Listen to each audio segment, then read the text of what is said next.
Hi my dear friends, sisters and brothers எல்லோரும் நல்லா இருக்கீங்களா? எல்லாரும் நல்லா இருப்பீங்கன்னு நம்புகிறோம். சாரி, ஆஃப்டர் தீபாவளிலேருந்து ரெகுலராக வீடியோ போடலான்னு இருந்தோம். பிஃபோர் தீபாவளி மட்டும் ஒழுங்காக போட்டிங்களான்னு கேட்காதீங்க, அது இல்லை தான். ஆஃப்டர் தீபாவளி கொஞ்சம் கோயிலுக்கெல்லாம் போயிட்டு வந்தங்காட்டியும் தண்ணி சேராமல் உட முடியாமல் இருந்தது. இப்போது நாங்கள் குடியிருக்கிற லைனில் எல்லாருக்குமே தண்ணினால் இன்ஃபெக்ஷன் ஆகி எல்லாருக்குமே உடம்பு முடியாமல் போயிடுச்சு. கமெண்ட்ஸில் வீடியோஸ் ரெகுலராக போடுங்க, ஏன் வீடியோஸ் போடாத அன்னைக்கு ஷார்ட்ஸ் போடுறீங்கன்னு கேட்டிருந்தீங்க. ட்ரீட்மெண்ட் எடுத்துகிட்டு இருக்கிறதால. ஒரு நாள் கூட டேப்லெட் போடாமல் இருக்க முடியாது. அப்படி இருந்தாலுமே எப்போவாது ஏதாவது ஹெல்த் இஷ்யூஸ் வந்துகிட்டே இருக்கும். டேப்லெட்ஸோட சைடு எஃபெக்ட்ஸும் தான் இருந்தாலும் நாங்கள் அப்பப்போ செக்கப்பும் போயிட்டு வந்துட்ருக்கோம். அதனால தான் வீடியோ போட முடியாதப்போ வீடியோவை ஷார்ட்ஸாக மாற்றி போட்டுருவேன். அனலிட்டிக்ஸில் வீடியோ போடாத அன்னைக்கு ஷார்ட்ஸ்லேருந்து எனக்கு வியூஸ் வந்துடும். எப்பவும் ரெகுலராக 200க்குள்ளே தான் வியூஸ் வரும். ஷார்ட்ஸ் போடும்போது அதில் யாருக்காவது கண்டென்ட் பிடிச்சிருந்தா அவங்களும் வீடியோக்குள்ளே வந்து பார்ப்பாங்களா, அதனால தான் போடுறேன். எனக்கு மற்றவங்க அளவுக்கு வியூஸ் வரதில்லை இல்லையா. அப்புறம் ஆ, ஒருத்தங்க டவுட் கேட்டிருந்தீங்க, அது என்னன்னா, சாங்ஸை ஷார்ட்ஸாக போடுறது கூட ஓகே, உங்களோட சீரியலை நீங்கள் ஏன் ஷார்ட்ஸாக மாற்றி போடுறீங்கன்னு கேட்டிருந்தீங்க. என்னோட சேனல் ஸ்டார்டிங்கில் ஃபஸ்ட்டு நான் கிட்ஸுக்கு ஸ்டோரி டெல்லிங் தான் ஸ்டார்ட் பண்ணியிருப்பேன். அதில் சுத்தமாக எனக்கு வியூஸே வர கிடையாது. அதுக்கப்புறம் ஜோக்ஸ் இல்லை காமெடி ட்ரை பண்ணி பார்க்கலான்னு சொல்லிட்டு அதை ஷார்ட்ஸாக போட்டிருப்பேன். அப்போ எனக்கு நிறைய வியூஸ் வந்துச்சு. ஆனால் வாட்ச் வரவே இல்லை. அதுக்கப்புறம் தான் நாங்கள் ஸ்டோரி ஸ்டார்ட் பண்ணோம். ஸ்டோரிலையும் எனக்கு அந்த அளவுக்கு வியூஸ் கிடையாது தான். ஆனால் ஷார்ட்ஸை விட ஸ்டோரியில் வாட்ச் ஹவர்ஸ் அதிகமாக வந்தது. அதனால தான் ஸ்டோரியே நான் கன்டினியூ பண்ணேன். ஸ்டோரியாக ஷார்ட்ஸாக போடுறதோ ஜோக்ஸு காமெடி இதெல்லாம் வந்து ஷார்ட்ஸாக போடும்போது மானிஸ்ட்ரேஷன் ஆன எல்லாத்துக்கும் ரெகுலராக ஷார்ட்ஸ்க்கான வியூஸ்க்கும் வீடியோஸ்க்கான வியூஸ்க்கும் வாட்ச் ஹவர்ஸ்க்கும் ரெவென்யூ வரும். அது வந்து எல்லாருக்குமே காமன். ஆனால் நீங்கள் உங்களோட ஓன் கண்டென்ட், அதாவது ரீமிக்ஸ் கொடுக்காம காமெடி ஜோக்ஸு சீரியலோட ஷார்ட்ஸு இந்த மாதிரி மட்டுமே நீங்கள் போட்டுருந்தீங்கன்னா அதுக்குன்னு ஷார்ட்ஸுக்குன்னு தனியாக ஸ்பெஷல் ரெவென்யூ வந்து வரும்.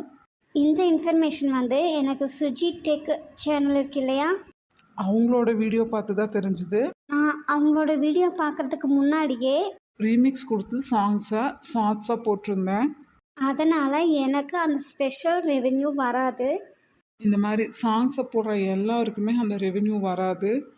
ஆனால் சுஜி டெக் சேனல் அவங்களோட ஓனருக்கு மட்டுமே அந்த ரெவென்யூ வந்தது தான் அவங்க மென்ஷன் பண்ணி சொல்லியிருந்தாங்க. நார்மலாக காமனாக எல்லாத்துக்கும் வர ஷார்ட்ஸ்க்கான ரெவென்யூக்கும் இந்த ரெவென்யூக்கும் டிஃப்ரென்ஸ் இருக்குது. ரெண்டையும் போட்டு எல்லாரும் குழப்பிக்காதீங்க. அப்புறம் ஒருத்தங்க கேட்டிருந்தீங்க, மற்ற சேனல்ஸ் மாதிரி உங்களோட சேனலில் ரொமான்ஸ் காமெடி சாங் இந்த மாதிரியெல்லாம் அவ்வளோவா வரதில்லைன்னு. இப்போ வரைக்கும் 148 எபிசோட்ஸ் நான் போட்டிருக்கேன். ஆனால் இன்னுமே எங்களோட ஸ்டோரியே பாதியில் தான் நிற்கிது. சேகருக்கும் ரேகாக்கும் ஆனால் அந்த காலேஜ் டேஸில் என்ன நடந்ததுன்னு ஸ்டோரியில் கொண்டு வரணும். ரேகா சிவாவோட ஸ்டோரி கம்ப்ளீட் ஆனதுக்கப்புறம் தான் விக்கிக்கு இருக்க 2 டார்கெட் முடியணும். இதுக்கு இடையில சந்தியா சோனி பூமாரி இவங்களோட ஸ்டோரியெல்லாம் கம்ப்ளீட் பண்ணணும். எனக்கு தெரிஞ்சு 200 எபிசோட்ஸ்குள்ளே முடியும்னு தோணலை. ஸ்டோரி ரொம்ப இழுக்கிற மாதிரி இருந்தால் தயவு செஞ்சு கமெண்டில் சொல்லுங்கள்.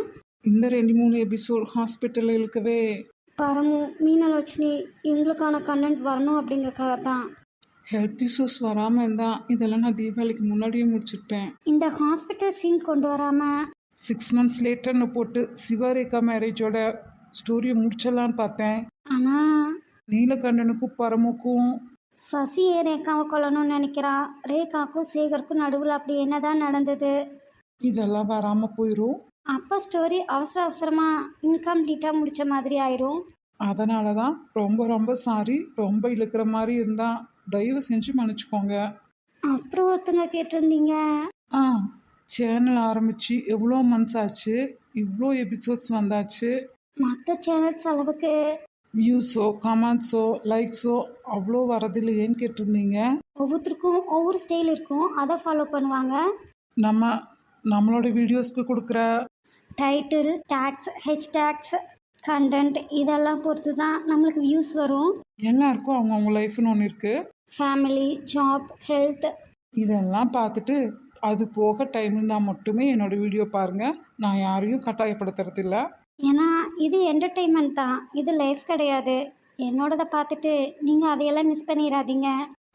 இது எப்போனாலும் சேனல் எதாக இருக்க போதும், உங்கள் இஷ்டம் போல் எப்போனாலும் பார்த்துக்கலாம். ஆனால் உறவுகள் இல்லாதவங்களுக்கு தான் தெரியும் உறவுகளோட அருமை. அதனால் எந்த ஒரு நிமிஷத்தையும் மிஸ் பண்ணாதீங்க. ஃபேமிலி கூட டைம் ஸ்பெண்ட் பண்ணுங்கள். இன்னைக்கு இருக்கிற இந்த சுச்சுவேஷன், நம்ம கூட இருக்கிற பர்சன்ஸ். இதெல்லாம் அடுத்த நிமிஷம் நிலைக்குமா அப்படிங்கிறதே டவுட் தான். So enjoy every minute. அப்புறம் நான் ஸ்டோரியை கரெக்டாக கொண்டு போகிறேன்னா அதை பற்றி மட்டும்தான் யோசிக்கிறேன். Comedy, romance, songs. இதெல்லாம் தேவைப்பட்டால் வைக்கணும்னு தோணுனா மட்டுமே வைக்கிறேன். அதுவும் எடிட் பண்ணும்போது தோணுனா தான் வைப்பேன். அளவுக்கு மீறினா அமிர்தமும் நஞ்சு. ஒரு ரிலேஷன்ஷிப்னா அதில் எல்லா எமோஷன்ஸும் இருக்கணும்னு நான் நினைக்கிறேன். வெறும் ரொமான்ஸ் மட்டுமேனா அது எப்படி செட் ஆகும்? லவ் பண்ணும்போது மானே தேனே பொன்மானேன்னு கொஞ்சிட்டு மேரேஜின்னு பேச்செடுத்தா கழட்டி விட்டுட்டு போயிடுவாங்க இல்லையா? அவங்க தான் அவங்களோட பாசிட்டிவிட்டி மட்டுமே காமிப்பாங்க, நெகட்டிவிட்டியை காமிச்சிக்கவே மாட்டாங்க. ஆஃப்டர் மேரேஜ் நிறைய நெகட்டிவிட்டிஸ் இருக்குது அப்படின்னு தெரிஞ்சுக்கும் போது நம்மக்கிட்ட இது எல்லாம் நமக்காக தான் மறைச்சாங்கன்னு கூட தோணாது. ரிலேஷன்ஷிப்பை காப்பாற்றிக்கிறதுக்காக. பொய்யா வேஷம் போட்டு துரோகம் பண்ண மாதிரி ஆயிரும். அதனால தான் அந்த மாதிரியான ஒரு கண்டென்ட்டை என்னோடய ஸ்டோரியில் நான் கொண்டு வரல. அப்புறம் எல்லாரும் லவ்வர்ஸ்னால் கேர் பண்ணிக்கிறது மட்டும்தான். அந்த மாதிரி தான் கண்டென்ட் கொண்டு வரீங்கன்னு கேட்டிங்க. அப்புறம் வேறு எந்த மாதிரி கட்டுறது சஜஷன் சொன்னீங்கன்னா நான் ட்ரை பண்ணி பார்க்குறேன். பொண்ணுங்களை பொறுத்த வரைக்கும் அவங்க அப்பா கிட்ட அவங்களுக்கு கிடைச்ச அன்பு, கேரிங், பாசம் இதெல்லாம் அப்பாவுக்கு அடுத்தபடியாக கூட பிறந்த சகோதரர்கிட்ட கிடைக்கும். அதுக்கப்புறம் அவங்க லைஃப் பார்ட்னர் கிட்ட தானே.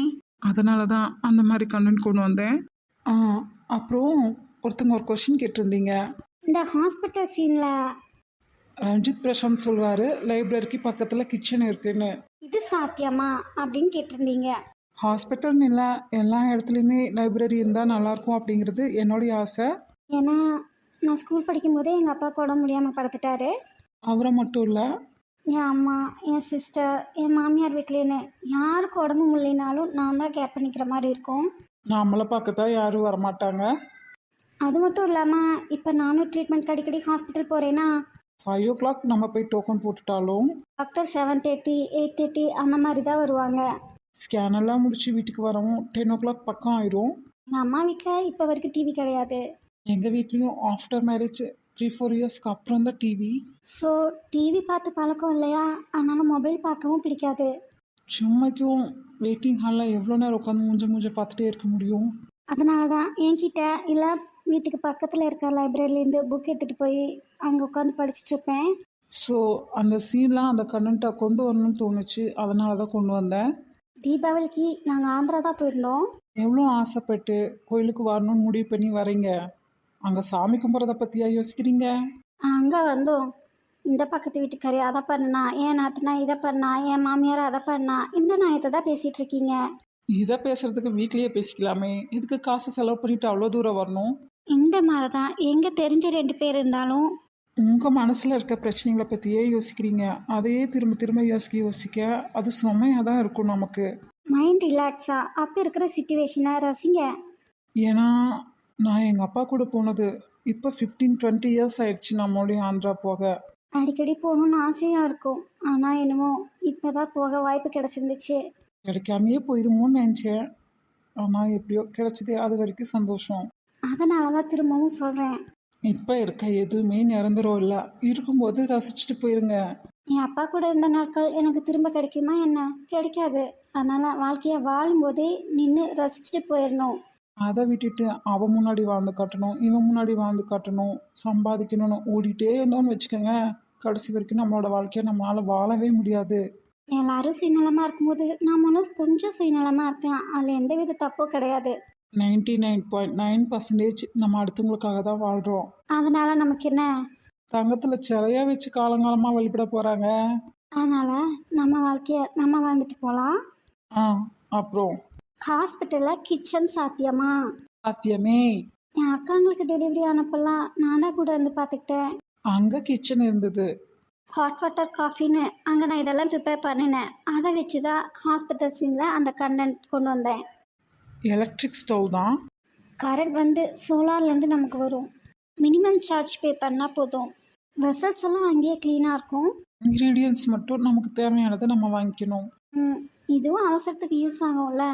நேரில் பார்த்த கண்டென்ட்டை தான் நான் அங்கே யூஸ் பண்ணியிருந்தேன். சில ஹாஸ்பிட்டல்ஸில் அந்த மாதிரி இருக்கும், நிறையா ஹாஸ்பிட்டலில் அந்த மாதிரி இல்லாமல் இருக்கலாம். எனக்கு எல்லாமே தெரியும்னு நான் சொல்ல வரல. காட்டுறது கைமண் அளவே. அதனால் எனக்கு தெரிஞ்சதை நான் சொன்னேன். அப்புறம் எல்லாரும் எங்களை மற்ற சேனல்ஸ் கூட கம்பேர் பண்ணாதீங்க. ஏன்னா எல்லாருமே அரவிந்த் சாமியா, ஐஸ்வர்யா ராயா, சங்கரா, கேஎஸ் ரவிக்குமாரா இருந்துட்டா கொஞ்ச நாளைக்கு நல்லா தான் இருக்கும். அப்புறம் போக போக சலிச்சிரும். அது மட்டும் இல்லை, ஒவ்வொரு கண்டென்ட்டுக்கும் டப்பிங் பண்ணும்போது ரொம்ப யோசிச்சு யோசிச்சு தான் பண்ணுவேன். நம்ம இஷ்டத்துக்கு எந்த கண்டென்ட் வேணால் வைக்கலாம்னாலாம் வச்சுட்டு போக முடியாது. யூடியூப்கான ரூல்ஸையும் ஃபாலோ பண்ணணும். அதே சமயம் இன்னைக்கு இல்லைனாலும் எப்போ ஒரு நாள் என்னோட ஃபேமிலி மெம்பர்ஸ், என்னோட கிட்ஸு, என்னோட சேனலை பார்க்கும்போது என்னம்மா நீ இப்படியெல்லாம் சீன் வச்சு டைலாக் பேசியிருக்கேன்னு, கேட்டு அசிங்கப்படுத்துகிற மாதிரி இருக்கக்கூடாதுல்ல. அதனால தான் அடுத்தவங்க நம்மளை கேள்வி கேட்டு அசிங்கப்படுத்தணும்னு நினைக்கிறதுக்கு முன்னாடி அவங்க கேள்வி கேட்காதபடிக்கு நம்மளே நடந்துக்கலாமே. அப்புறம் நான் ஏர்ன் பண்ணுறதுக்காக சேனல் ஸ்டார்ட் பண்ணலை. ட்ரீட்மெண்ட் பார்த்துட்டு வீட்லேயே சும்மா இருக்காமல் என்னாலையும் ஏதோ ஒன்று பண்ண முடியும். அப்படிங்கிறதுக்காக தான் ட்ரை பண்ணி பார்த்தேன். அதுக்கு சப்போர்ட்டாக உங்களோட அன்பு, ஆதரவு, எல்லாமே எங்களுக்கும் இருக்குன்னு நினைக்கிறேன். உங்கள் எல்லாருடைய அன்புக்கும் ஆதரவுக்கும் எப்போவுமே நாங்கள் கடமைப்பட்டிருக்கோம். உங்களோட அன்பையும் ஆதரவையும் தொடர்ந்து எங்களுக்கு கொடுத்துட்டு வாங்க. அப்புறம் ஆப் ஒர்க் ஆகலைன்னு கம்யூனிட்டி போஸ்ட்டில் இன்ஃபார்ம் பண்ணியிருந்தேன். 2-3 நாள் நாங்கள் டெலிகிராமில் இன்ஃபார்ம் பண்ணணும். அவங்க எந்த ரெஸ்பான்ஸும் பண்ணலை. மொபைலையே ஃபுல்லாக ரீசெட் பண்ணிவிட்டு மறுபடியும் ஆப்பு, கேரக்டர்ஸ் எல்லாத்தையும் டவுன்லோட் பண்ணேன். காஸ்டியூம்ஸ் எல்லாமே delete ஆகிடுச்சு. மறுபடியும் எல்லாத்தையும் ப்ரௌஸ் பண்ணி எடுத்தேன். அதனால தான் லாஸ்ட்டாக போட்ட வீடியோவில் கொஞ்சம் சீன்ஸ் எல்லாம் ஒரு மாதிரியாக வந்திருக்கும். போதா குறைக்கு நல்ல ஃபீவர். காஃபு, கோல்டு, இந்த வீடியோ மேக் பண்ணுறதுக்குள்ளேயே 3-4 தடவை வாமிட் வேறு எடுத்துட்டேன்.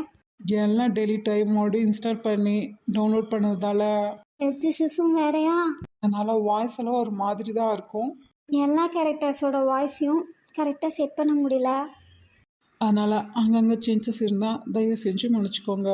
சீன்ஸ்லேயும் பேக்ரவுண்ட் அதனால தான் நிறைய சேஞ்ச் ஆகிருக்கும். சாரி, மறுபடியும் இந்த மாதிரியெல்லாம் நடக்காமல் பார்த்துக்கிறேன். ஏன் இப்படி அடிக்கடி ஆகுதுன்னு தெரியல, ஆனால் எனக்கு இது 2-3 தடவை ஆயிடுச்சு. ஓகே, ரொம்பவும் ரொம்ப மட்டும் அறுக்க ஆசைப்படலை. அப்படி தான் அருவை போட்டிருந்தா மன்னிச்சிருங்க. எல்லாரும் கிளைமேட் ஒரு மாதிரியாக தான் இருக்குது, தண்ணியெல்லாம் சூடு பண்ணி குடிங்க. முக்கியமாக வயசானவங்களையும் குழந்தைகளையும் நல்லா கேர் பண்ணிக்கோங்க. உங்கள் அன்பையும் ஆதரவையும் தொடர்ந்து கொடுங்க. தேங்க்யூ.